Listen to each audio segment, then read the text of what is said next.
사랑과 은혜의 아버지 하나님, 주님을 갈망하는 영혼들이 오늘 이 자리에 모였습니다.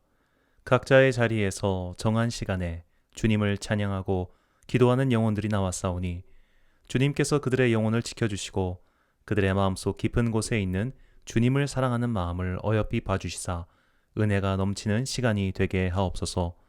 예수님의 이름으로 기원하옵나이다. 아멘. 찬송가 202장 찬양하겠습니다.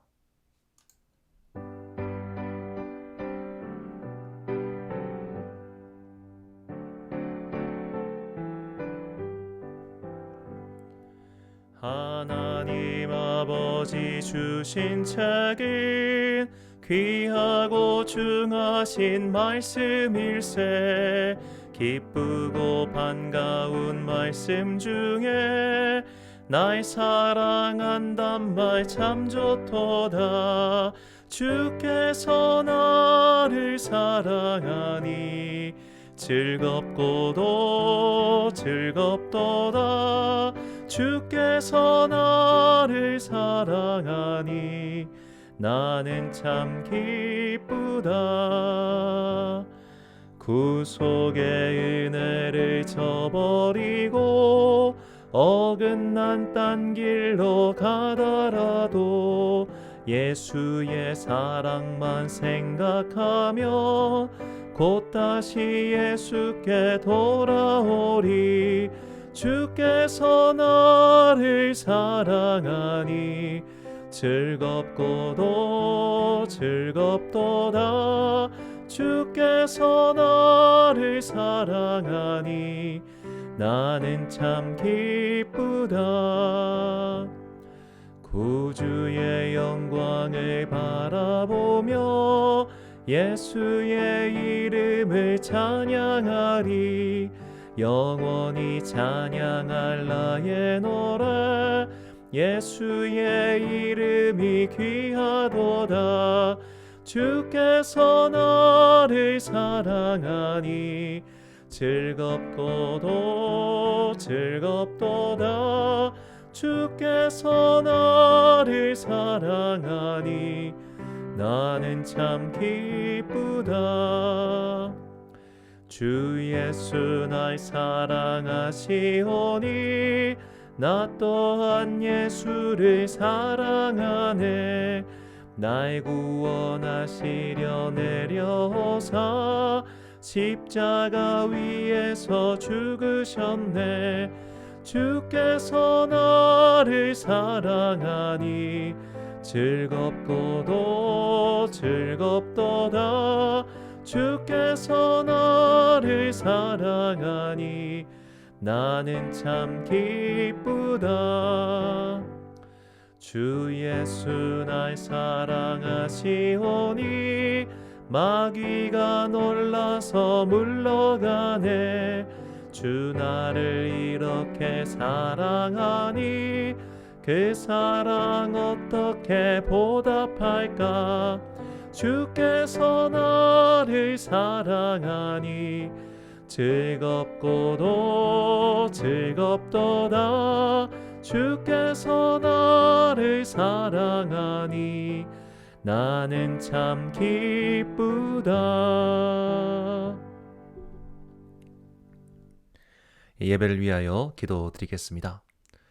우리를 만드시고 우리를 지켜주시는 하나님, 주님께서 로뎀교회를 축복하셔서 이렇게 첫 번째 수요 예배를 드릴 수 있게 해주시니 참으로 감사합니다. 악한 사탄 마귀는 예배와 기도를 방해하고자 온갖 수단으로 우리의 영혼을 휘저어 놓습니다. 가족 간의 사랑을 방해하고 사람과의 바른 만남을 어그러지게 합니다. 그럴 때마다 주께서 우리에게 은총을 비춰주셔서 우리가 악한 길에 빠지지 아니하도록 건져 주옵소서. 말씀을 전하는 자의 영혼을 지켜주셔서 하나님께서 원하시는 바를 바른 말씀이 선포되게 하옵소서. 듣는 자들의 영혼의 문을 열어주시고 성령님께서 인간의 소리는 사라지고 오직 하나님의 뜻을 바르게 깨닫게 하옵소서. 시대의 어려움 속에서도 변함없는 간절한 마음으로 주님께 매달린 영혼들을 어여삐 여겨주시고 바이러스의 창궐 가운데서도 은혜를 베푸시사 지켜주옵소서. 예배의 끝 시간까지 함께 해주시길 간구하오며 예수님의 이름으로 기도드립니다. 아멘. 오늘 우리에게 주시는 하나님의 말씀은 구약성경 열왕기상 3장 11절에서 15절까지의 말씀입니다. 열왕기상 3장 11절에서 15절까지의 말씀.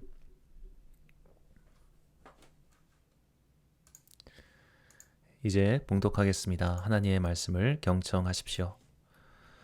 솔로몬이 애굽 왕 바로와 더불어 혼인관계를 맺어 그의 딸을 맞이하고 다윗성에 데려다가 두고 자기의 왕궁과 여호와의 성전과 예루살렘 주위의 성의 공사가 끝나기를 기다리니라. 그때까지 여호와의 이름을 위하여 성전을 아직 건축하지 아니하였으므로 백성들이 산당에서 제사하며 솔로몬이 여호와를 사랑하고 그의 아버지 다윗의 법도를 행하였으나 산당에서 제사하며 분향하더라. 이에 왕이 제사하러 기브온으로 가니 거기는 산당이 큼이라. 솔로몬이 그 제단에 1천 번제를 드렸더니 기브온에서 밤에 여호와께서 솔로몬의 꿈에 나타나시니라. 하나님이 이르시되 내가 내게 무엇을 줄고 너는 구하라. 솔로몬이 이르되 주의 종 내 아버지 다윗이 성실과 공의와 정직한 마음으로 주와 함께 주 앞에서 행함으로 주께서 그에게 큰 은혜를 베푸셨고 주께서 또 그를 위하여 이 큰 은혜를 항상 주사 오늘과 같이 그의 자리에 앉을 아들을 그에게 주셨나이다. 나의 하나님 여호와여, 주께서 종으로 종의 아버지 다윗을 대신하여 왕이 되게 하셨사오나 종은 작은 아이라 출입할 줄을 알지 못하고 주께서 택하신 백성 가운데 있나이다. 그들은 큰 백성이라 수요가 많아서 셀 수도 없고 기록할 수도 없사오니 누가 주의 이 많은 백성을 재판할 수 있사오리까? 듣는 마음을 종에게 주사 주의 백성을 재판하여 선악을 분별하게 하옵소서. 솔로몬이 이것을 구하매 그 말씀이 주의 마음에 든지라. 이에 하나님이 그에게 이르시되 내가 이것을 구하도다. 자기를 위하여 장수하기를 구하지 아니하며 부도 구하지 아니하며 자기 원수의 생명을 몰해하기로 구하지 아니하고 오직 송사를 듣고 분별하는 지혜를 구하였으니 내가 내 말대로 하여 내게 지혜롭고 총명한 마음을 주노니 내 앞에도 너와 같은 자가 없었거니와 내 뒤에도 너와 같은 자가 일어남이 없으리라. 내가 또 내게 구하지 아니한 부귀와 영광도 내게 주노니 내 평생의 왕들 중에 너와 같은 자가 없을 것이라. 내가 만일 내 아버지 다윗이 행함같이 내 길로 행하며 내 법도와 명령을 지키면 내가 또 내 날을 길게 하리라. 솔로몬이 깨어보니 꿈이더라. 이에 예루살렘에 이르러 여호와의 언약궤 앞에 서서 번제와 감사의 제물을 드리고 모든 신하들을 위하여 잔치하였더라. 아멘. 솔로몬의 기도 첫 번째 시간으로 무의식의 기도란 제목으로 하나님의 말씀 선포하겠습니다. 우리가 이게 세상을 살다 보면 어쩔 수 없이 바깥에 먼지가 붙어서 집에 들어오기 마련이죠. 이처럼 아무리 신경을 써도 우리는 세상의 때를 묻히고 살아갑니다. 이 죄도 마찬가지입니다. 죄를 짓지 않고 순결하게 살 수만 있다면 얼마나 좋겠습니까만 인간 그 자체가 칠정 오욕을 완전히 버릴 수 없기 때문에 그에 따른 고통의 문제, 즉 죄를 짓기 마련입니다. 벼락이 치고 사람이 죽는 모습에 극심한 공포를 느꼈던 마르틴 루터는 살려만 주시면 사제가 되겠다고 서원하고 말았습니다. 그 후 아우구스투스 수도원으로 가서 극단적인 고행의 나날을 보냈습니다. 그는 날마다 회개했습니다. 그러나 그는 죄를 용서받았다는 느낌을 받을 수 없었습니다. 도대체 남자들만 있는 수도원에서 무슨 죄를 얼마나 지었겠습니까? 그러나 루터는 근본적인 죄의식에서 벗어날 수 없었습니다. 그는 미움이 싹튼 것도 죄라고 생각했습니다. 누군가에게 말을 선하게 하지 못한 것도 죄라고 생각했습니다. 이렇게 극단적인 사례가 아니더라도 초등학생 이후 사회생활을 하면서 죄를 짓지 않고 산다고 자신 있게 말할 수 있는 사람은 사실 아무도 없을 겁니다. 창세기 6장 5절입니다. 여호와께서 사람의 죄악이 세상에 가득함과 그의 마음으로 생각하는 모든 계획이 항상 악할 뿐임을 보시고. 아멘. 하나님께서 홍수 심판으로 죄악이 가득한 세상을 한 번 쓸어 엎으셨지만 여전히 사람들의 사는 세상은 달라지지 않았습니다. 홍수 심판 이후 인류가 처음 한 일이 바로 바벨탑을 쌓은 겁니다. 인간은 달라지지 않았습니다. 인간은 여전히 죄라고 하는 영원한 사슬에서 벗어나지 못했습니다. 그렇다면 예수 그리스도의 은혜로 거듭난 인간은 다를까요? 우리는 사도 바울의 진솔한 고백을 기억해야 합니다. 로마서 7장 21절에서 25절까지의 말씀입니다. 그러므로 내가 한 법을 깨달았노니 곧 선을 행하기 원하는 나에게 악이 함께 있는 것이로다. 내 속사람으로는 하나님의 법을 즐거워하되 내 지체 속에서 한 다른 법이 내 마음의 법과 싸워 내 지체 속에 있는 죄의 법으로 나를 사로잡는 것을 보는도다. 오호라, 나는 곤고한 사람이로다. 이 사망의 몸에서 누가 나를 건져내랴. 우리 주 예수 그리스도로 말미암아 하나님께 감사하리로다. 그런즉 내 자신이 마음으로는 하나님의 법을, 육신으로는 죄의 법을 섬기노라. 육체를 갖고 산다는 것은 우리가 물리세계의 법칙 속에서 산다는 뜻입니다. 우리는 일반 세상을 살아갑니다. 아직 하나님의 나라가 완전히 임하지 않았습니다. 우리가 예수님처럼 부활의 육체를 새롭게 입지 못하는 한 우리는 사는 동안 계속 죄를 묻히며 살 것입니다. 성경 속의 인물들 역시 이렇게 사는 동안 죄를 묻히며 살았습니다. 어떤 이는 어쩔 수 없이 죄를 묻히기도 했지만 어떤 이는 욕심에 눈이 어두워 죄를 크게 범하기도 하였습니다. 다윗의 아들이자 이스라엘의 3대째 왕이 된 솔로몬도 마찬가지였습니다. 솔로몬은 그의 즉위 때부터 손에 피를 묻혔고 왕권 강화를 위해 매우 정치적인 행동을 했었습니다. 첫째로 솔로몬은 왕권 강화를 위해 형이었던 아도니아 일파를 모두 숙청합니다. 아도니아는 왕이 경쟁에서 패하자 당장 성막으로 달려가 제단의 뿔을 잡고 자신을 살려달라고 간청합니다. 이에 솔로몬은 그의 생명을 살려주겠다고 약속합니다. 물론 단서 조항을 달아서 말이죠. 열왕기상 1장 50절에서 52절입니다. 아도니아도 솔로몬을 두려워하여 일어나가서 제단 뿔을 잡으니 어떤 사람이 솔로몬에게 말하여 이르되 아도니아가 솔로몬 왕을 두려워하여 지금 제단 뿔을 잡고 말하기를 솔로몬 왕이 오늘 칼로 자기 종을 죽이지 않겠다고 내게 맹세하기를 원한다 하나이다. 솔로몬이 이르되 그가 만일 선한 사람일진데 그의 머리털 하나도 땅에 떨어지지 아니하려니와 그에게 악한 것이 보이면 죽으리라 하고. 이후 아도니아는 솔로몬의 어머니 밧세바를 찾아가 다윗 왕의 시중을 들던 수냄 여인 아비삭을 자신의 아내로 달라고 간청합니다. 그리고 밧세바는 그의 요구사항을 솔로몬에게 전달하죠. 그러자 솔로몬이 매우 화를 내면서 아도니아를 죽이라고 명합니다. 열왕기상 2장 22절과 23절입니다. 솔로몬 왕이 그의 어머니에게 대답하여 이르되 어찌하여 아도니아를 위하여 수냄 여자 아비삭을 구하시나이까? 그는 나의 형이오니 그를 위하여 왕권도 구하옵소서. 그뿐 아니라 제사장 아비아달과 수리아의 아들 요압을 위해서도 구하옵소서 하고 여호와를 두고 맹세하여 이르되 아도니아가 이런 말을 하였은즉 그의 생명을 잃지 아니하면 하나님은 내게 벌 위에 벌을 내리심이 마땅하니이다. 여러 주석들은 솔로몬이 아도니아의 숨겨진 의도를 파악하고 아도니아와 아도니아를 옹립하려고 했던 세력들을 일소했다고 말합니다. 그런데 이것도 곰곰이 생각해보면 아도니아는 자신의 의도를 밝힌 적도 없고 성경도 아도니아가 그런 의도로 아비삭을 구했다고 밝히지도 않았습니다. 또한 아도니아의 요구가 그 시대 사람들이 볼 때 상식 밖의 요구도 아니었습니다. 밧세바는 어리석은 여인이 아닙니다. 그녀가 듣기에 크게 문제될 것이 없다고 생각했기에 아들에게 전달하는 것이죠. 한마디로 솔로몬은 계속 아도니아를 주시하고 있다가 작은 꼬투리를 잡아서 크게 이를 확대시킨 겁니다. 태종 이방원이 생각납니다. 이방원은 아들인 세종의 왕권을 튼튼하게 만들기 위해 세종의 사돈이자 태종의 사돈이고 세종의 장인댁인 시몬의 집안을 몰락시킵니다. 이미 태종은 영의정이 되었고 왕이 외척이 된 시몬을 경계하고 있었습니다. 태종이 시몬을 없애야겠다고 마음먹은 이유는 하나였습니다. 시몬이 명나라 사신으로 떠나던 날 많은 사람들이 시몬을 배웅했다는 것이었습니다. 이처럼 왕권을 강화하기 위해서 작은 꼬투리를 잡아서 멸문지화를 당하게 만든 것은 태종이나 솔로몬 등 동서고금 모든 왕들의 특징입니다. 솔로몬은 또한 아도니아에 이어서 다윗 왕과 동고동락하던 제사장 아비아달을 쫓아냅니다. 그런데 아비아달은 심지어 죄목도 없습니다. 열왕기상 2장 26절에서 27절입니다. 왕이 제사장 아비아달에게 이르되 내 고향 아나돗으로 가라. 너는 마땅히 죽을 자로 돼.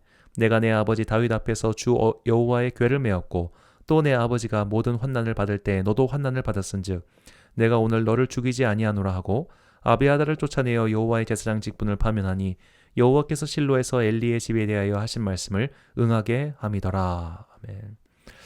여기 27절 엘리의 집에 하신 말씀을 응하게 함이더라는 후대의 해석과 첨가에 불과합니다. 만약 솔로몬이 그 이야기를 전해 듣고 알고 있었다면 오히려 솔로몬보다 앞선 세대인 다윗이 더 잘 알고 있지 않았을까요? 그러나 다윗은 그렇게 하지 않았습니다. 따라서 솔로몬이 엘리의 집에 내려진 심판을 이미 알고서 엘리의 집안 출신인 아비아달을 파면시켰다고 보는 것은 잘못된 해석입니다. 솔로몬은 자신의 왕위를 지지하지 않았던 세력을 일거에 처리한 것입니다. 그리고 아비아달 그룹이 아닌 제사장 사독을 택하여 그에게 대제사장의 무리를 이어가게 했습니다. 이후 사독의 후손들은 제사장직을 독차지하였고 예수님 때에 이르러 사독의 후손들을 사두개인이라고 불렀습니다. 자, 역사를 면밀히 살펴볼 때 과연 엘리의 아들들인 홈니와 비느하스가 범한 죄와 사독의 후손들이 행한 죄 중 어느 것이 악한 것인지 궁금증이 생깁니다. 사독 이후 제사장의 고난을 독차지한 그들은 유다 왕국의 역사 속에서 선한 역할을 하지 못했고 성전의 타락이 주범이 되고 말았습니다. 사두개인은 또 어떻습니까? 그들은 이권과 결합하여 타국의 지배를 용이하게 만들고 민족의 배반자가 되었을 뿐만 아니라 하나님을 대적하는 자들이 되었습니다. 아비아달은 다윗이 사울에게 쫓겨다닐 때부터 함께하였습니다. 왕위 경쟁에서 아도니아의 편을 든 것도 사실은 다윗이 일처리를 제때 하지 않았기 때문입니다. 다윗은 공식적으로 솔로몬이 다음 왕위 계승자라고 공표한 적이 없었습니다. 그저 밧세바에게 구두 약속을 해준 것에 불과합니다. 그러니 압살롬 다음에 태어난 아도니아가 자연스럽게 왕위를 계승하리라 생각했던 것인지도 모릅니다. 그리고 무엇보다 아버지의 죄 때문에, 조상의 죄 때문에 처벌받는 것이 과연 온당할까요? 결국 아비아달은 그가 받은 처벌은 왕권 강화라는 목적 외에는 설명할 수가 없습니다. 이처럼 솔로몬은 세상 사람들과 하등 다를 것 없는 행위를 했습니다. 두 번째로 솔로몬은 애굽과의 교역을 확대하기 위해 애굽의 공주와 혼인합니다. 본문 1절 말씀입니다. 솔로몬이 애굽의 왕 바로와 더불어 혼인관계를 맺어 그의 딸을 맞이하고 다윗성에 데려다가 두고 자기의 왕궁과 여호와의 성전과 예루살렘 주위의 성의 공사가 끝나기를 기다리니라. 아멘. 자, 하나님께서는 모세를 통해서 이방 민족과의 혼인을 금하셨는데, 자, 여기서 이방 민족은 가나안 땅에 살고 있는 이방 민족입니다. 즉 율법의 규정만 놓고 본다면 솔로몬이 애굽 사람과 혼인을 맺은 것은 율법에 저촉되지 않습니다. 율법을 어긴 것이 아니니 비난받을 일이 아니다라고 할 수 있을지 모르겠습니다만 이것은 시작이었죠. 뚝에 작은 구멍이 생기면 결국 큰 구멍이 나듯 솔로몬은 하나님께서 정하신 법도조차도 나중에 어기고 말았습니다. 솔로몬은 마치 태조 왕건이 왕권 강화를 위해 지방 호족들과 결혼을 하듯 팔레스타인 지역의 이방 민족들과 혼인 관계를 맺었습니다. 더 많은 권력, 더 많은 부를 위해 달려간 사람이 솔로몬입니다. 솔로몬은 후대에 탈선한 것이 아니라 원래 그는 국력 증진에 욕심이 많은 사람이었습니다. 용서와 관용은 그의 아버지 다윗의 일이었고 그는 권력의 강화를 위해서라면 뭐든 할 수 있는 사람이었습니다. 그런 솔로몬이 기브온으로 가서 하나님께 제사를 드립니다. 기브온은 예루살렘에서 지척인 거리에 있었는데 그곳에 큰 산당이 있어서 큰 제사를 드리기에 적합했습니다. 솔로몬은 그곳에서 그 유명한 1000번제를 드립니다. 이 1000번제는 솔로몬이 1000일 동안 제사를 드렸다는 것이 아니죠. 솔로몬은 성전 봉헌식 때도 엄청나게 많은 수의 동물 제사를 드렸습니다. 솔로몬이 성전 봉헌 때 드린 제사의 기간이 14일입니다. 이 1000번제도 마찬가지였을 겁니다. 1000마리를 단번에 드렸는지 아니면 며칠에 걸쳐서 드렸는지는 알 수가 없습니다. 하지만 정말 중요한 것은 솔로몬이 그 제사를 진심으로 드렸다는 겁니다. 왕권 강화라든지 뭔가 정치적인 의도와 목적을 갖고 드리지 않았습니다. 부하에게 시켜두고 자신은 왕궁에서 돌아와 일을 한 것도 아닙니다. 제사를 드리며 솔로몬은 하나님께 진심으로 예배드렸습니다. 그 증거가 밤이라는 단어입니다. 본문 5절입니다. 기브온에서 밤에 여호와께서 솔로몬의 꿈에 나타나시니라. 하나님이 이르시되 내가 내게 무엇을 줄고 너는 구하라. 자, 솔로몬은 밤이 되어서 기브온에서 잠을 잡니다. 기브온에 왕을 위한 숙소가 있지 않았을 겁니다. 큰 산당이 있었으니 솔로몬은 그곳에서 야영을 하며 하루 이상을 머물렀습니다. 자, 기브온과 예루살렘은 한 직선거리로 10km 정도 됩니다. 10km. 맘먹고 가면 그냥 갈 거리죠. 집에 가서 편히 잘 수 있었습니다.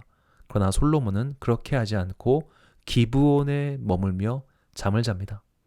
그냥 번제 드리는 것만 보고 왕궁으로 돌아간 것이 아니지요. 그는 진심으로 예배드렸고 그 자리에서 밤을 맞이하고 잠을 잔 겁니다. 요즘 날에는 거의 사라졌지만 원래 금요 철야 기도회는 정말 말 그대로 철야, 금요일 저녁부터 밤을 새서 토요일 새벽까지 드렸습니다. 아마 오늘날 한국 교회 중 이런 기도회를 아직까지도 하는 교회가 있을지 모르겠습니다. 매주 밤을 새워 금요일 저녁부터 토요일 새벽까지 기도하고 토요 새벽 기도회까지 한다는 것이 얼마나 힘든 일인지 상상만으로도 짐작이 갈 것입니다. 솔로몬은 지금 그런 예배를 드렸다는 소리죠. 자, 솔로몬은 왜 그런 예배를 드렸을까요? 아무리 왕권을 강화하고 자신의 머리를 굴려가며 나라를 다스리려고 해도 안 된다는 것을 알고 있었기 때문입니다. 자, 솔로몬은 지혜를 얻은 게 아니라 원래부터 지혜로운 사람이었습니다. 자, 자기 머리로 계산기를 두드려 보니 답이 안 나오는 겁니다. 자, 교만한 사람은 어리석습니다. 왜냐하면 내 힘으로 될 줄 알고 일을 벌여서 끝까지 갑니다. 그러나 지혜로운 사람은 겸손합니다. 내 힘으로 아무리 해봐도 안 될 거라고 하는 끝이 보이기 때문에 미리 하나님께 간구합니다. 솔로몬의 진심을 알 수 있는 또 다른 배경 단어는 꿈입니다. 우리가 꾸는 꿈을 상상해 보십시오. 꿈속의 일이 내 마음대로 통제가 됩니까? 꿈속에 일어난 일은 대부분 내 무의식의 산물입니다. 무의식의 결과물이고 통제가 되지 않습니다. 이 말인즉 솔로몬의 간구, 즉 듣는 마음을 달라고 한 것은 솔로몬이 무의식 중에서도 간구하고 싶을 만큼 진심이었다는 뜻입니다. 본문 9절과 10절입니다. 누가 주의 이 많은 백성을 재판할 수 있사오리까? 듣는 마음을 종에게 주사 주의 백성을 재판하여 선악을 분별하게 하옵소서. 솔로몬이 이것을 구하매 그 말씀이 주의 마음에 든지라. 아멘. 자, 우리는 흔히 솔로몬이 지혜를 구하였다라고 생각하지만 솔로몬은 듣는 마음을 구했습니다. 그리고 이것은 하나님의 마음에 들었습니다. 여기서 마음에 들었다라고 번역한 히브리어는 야타브인데 이것은 좋다, 기쁘다, 선하다라고 번역하는 히브리어 토브의 동사형입니다. 솔로몬이 무의식 중에서라도 구했던 그 듣는 마음을 하나님이 기쁘시게 받았다는 것이요. 자, 이 듣다라고 번역한 히브리어는 샤마의인데 이 단어로 이름을 지었던 이가 사무엘입니다. 자, 솔로몬은 다른 것을 듣고 싶었던 것이 아니지요. 사무엘처럼 하나님의 음성과 뜻을 듣고 싶어 했습니다. 그것이 하나님을 기쁘시게 했습니다. 결국 솔로몬이 1000번의 제사를 밤새 드려가면서까지 그리고 오랫동안 그의 무의식까지 품고 있었던 소망은 하나님의 뜻을 분별하고 들어서 왕으로서 틀리지 않은 판단을 내리고 싶어 했던 것이죠. 자, 그러나 그의 그런 소망을 모르던 당대 사람들은 솔로몬의 1000번 제사를 어떻게 봤을까요? 저 사람의 예배와 기도를 누가 받아주겠냐고 생각하지 않았을까요? 특히 제사장 자리에서 억울하게 쫓겨난 자신의 죄도 아닌 증조 할아버지의 죄 때문에 평생 충성했으나 노년에 비참해진 아비아달 같은 사람들은, 솔로몬에 의해 재산을 잃고 가족을 잃은 사람들은 뭐라고 생각했을까요? 너 같은 것의 제사를 받아주시겠냐? 너 같은 왕권 강화를 위해서라면 뭐든지 할 너 같은 자의 예배를 받아주시겠냐라고 비난하지 않았을까요? 오늘날에도 마찬가지입니다. 우리는 남에게도 그리고 자신에게도 이런 말을 합니다. 너 같은 자의 기도를 들으시겠느냐? 당신 같은 자의 기도를 들으시겠느냐? 이렇게 말을 합니다. 그런데 하나님께서는 기도를 들어주십니다. 왜냐하면 하나님은 중심을 보시는 분이기 때문입니다. 그의 중심, 그 깊은 무의식까지도 살펴보시는 하나님께서는 얘가 비록 세상에서 죄를 짓고 살고 있지만, 때로는 악을 행하고 때로는 이권을 위해서 못할 짓이 없기도 하지만, 그래도 그 중심에 나를 찾는 마음이 있으면 그의 죄를 용서하고 그의 기도에 응답해 주십니다. 1993년 우리나라를 떠들썩하게 만들었던 지존파 사건을 알고 계실 겁니다. 당시 24살이었던 두목 김기환은 조직원 6명과 함께 지존파를 결성하고 무고한 시민 5명을 연쇄 살인하였습니다. 그들은 조직을 배신한 송봉은 역시도 살해했습니다. 이렇게 7명이었던 지존파는 6명이 되었고, 그들은 모두 사형을 언도받았습니다. 지존파 일원 중 한 명인 김현양 씨는 심정이 어떠냐는 기자의 질문에 엄마를 죽이지 못한 것이 원통하다라고 대답했습니다. 그들이 행한 범죄는 입에 담기 처참할 정도입니다. 그런데 김현양 씨가 감옥에서 전도를 받아 예수님을 믿게 되었습니다. 그는 옥중에서 200여 명의 죄수들에게 복음을 전했고, 형장의 이슬로 사라지면서 사건 피해자에게는 진심 어린 사과를, 복음을 전해준 교인들에게는 감사를, 형무소에서 수고하는 분들께도 감사의 인사를 전하고 하늘나라로 갔습니다.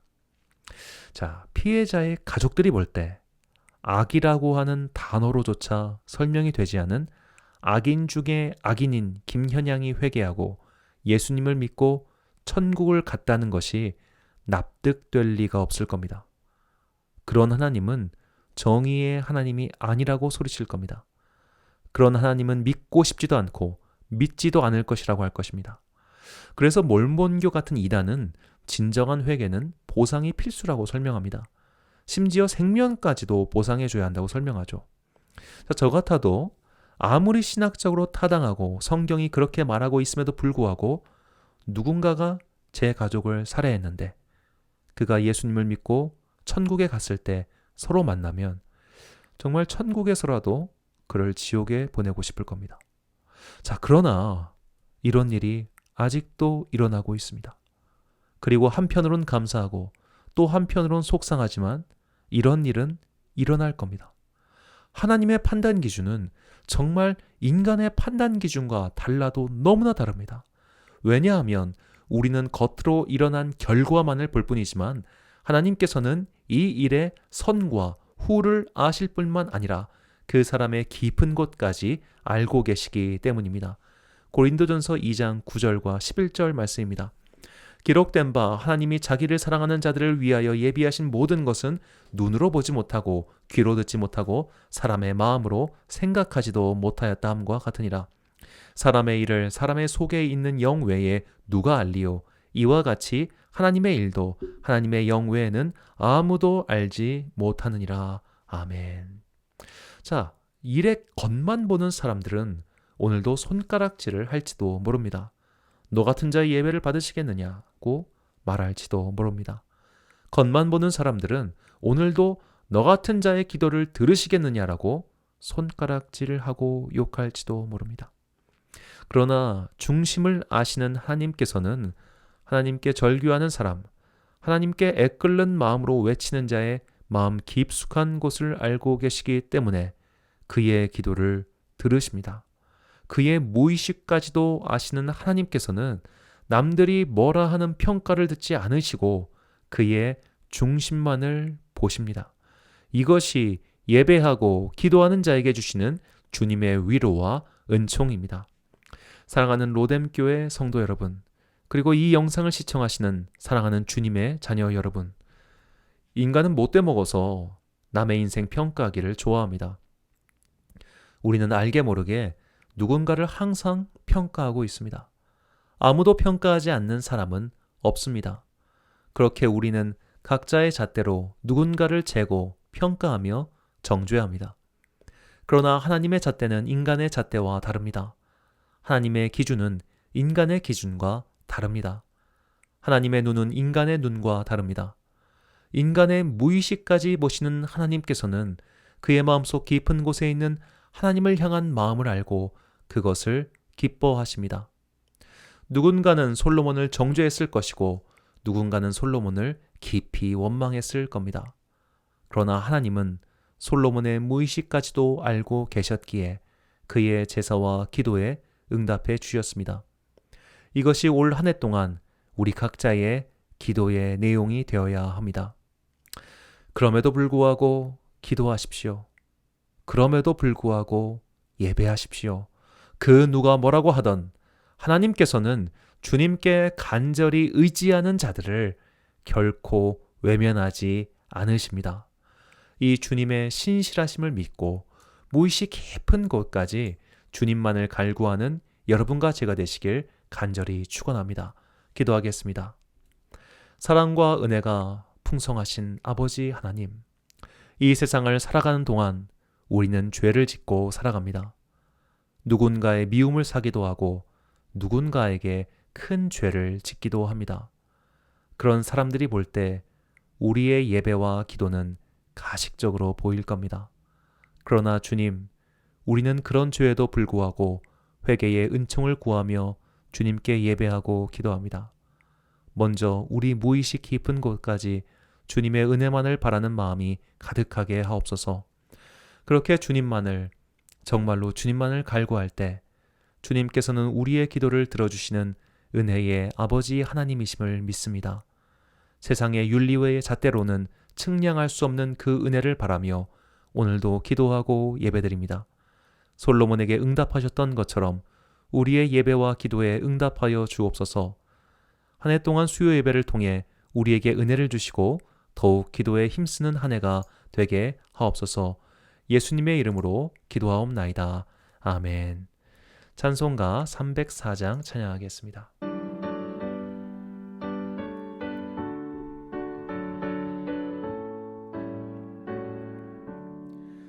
그 크신 하나님의 사랑 말로 다 영영 못하네. 저 높고 높은 별을 넘어 이 낮고 낮은 땅 위에 죄범한 영혼 구하려 그 아들 보내사 화목 제물 삼으시고 죄 용서하셨네.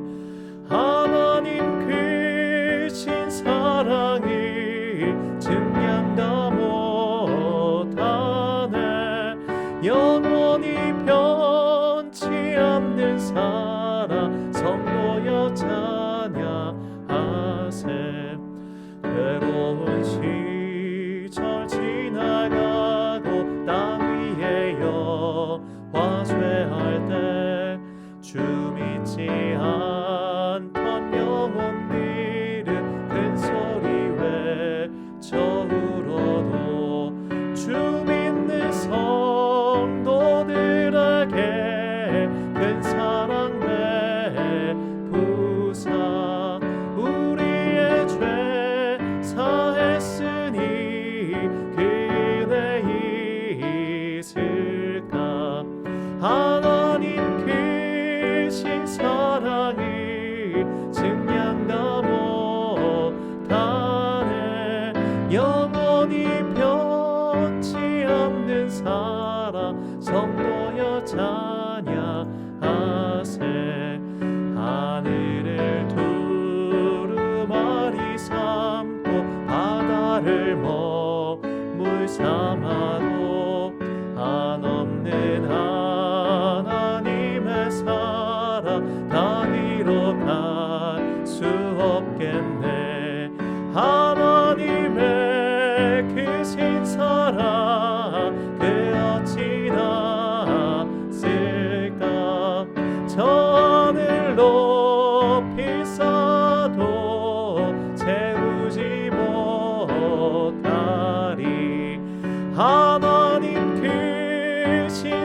사랑이 증량다 못하네. 영원히 변치 않는 사랑 성도여 찬양하세.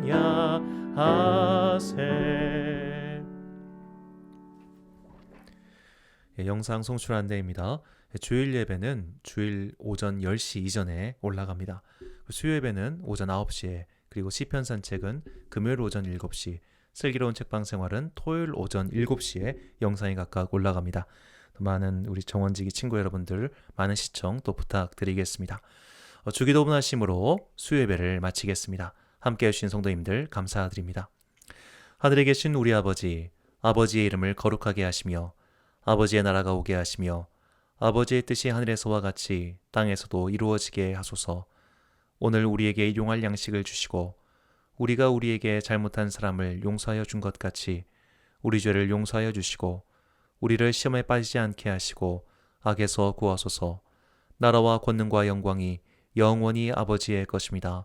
아멘.